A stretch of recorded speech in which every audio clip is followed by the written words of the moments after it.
عجب چقدر زود حال ماهی انقدر خوب شد. یعنی ریچارد سالمه؟ مطمئنم یه کاسه زر نیم کاسه است. وایسا من ضرب المثل گفتم.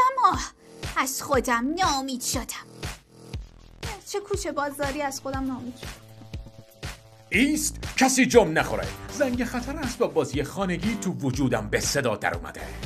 نه فراموش نکردم، حواسم به شما دوتا هست.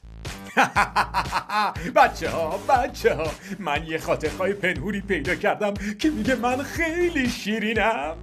آب گرفت.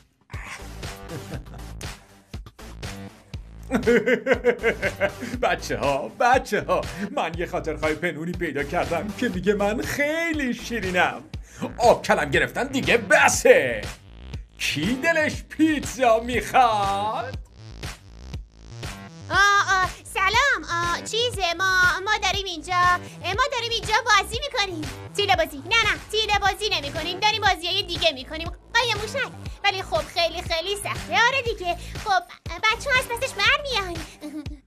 اعتماد به نفسم داره لطمه جدی میخوره. لابد ناگت فکر کرده داری با یه کلمه دراز که اون میخواسته بخوره تناب میزنی. بی خیال بچه ها، ناگت اصلا قلدر یا برجنس نیست، فقط کسی زبونشو نمیفهمه. نگاه کنین چقدر دست و دل بازه که حالا این همه تخم کرده.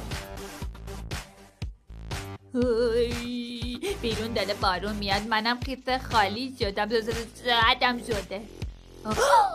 لابد ریچارد زیرابی داره یخ میزنه. هم مثل موجه آب کشیده شده، هم لباس تنش نیست.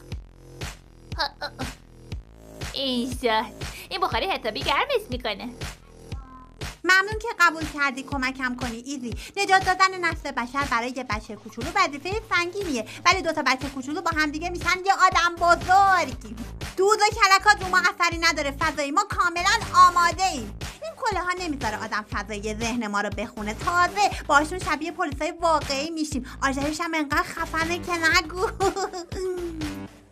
شمگوی پروانه، سوسن شنبال افسانه، شادی سارا مستانه. چی شد؟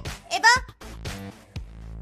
اوه یهویی تبدیل شده به یه جوجه عصبانی. من چرا سوالمو به زبون آدم میپرسم؟ اتفاقا زبون جوجه ها رو خوب بلدم. ببین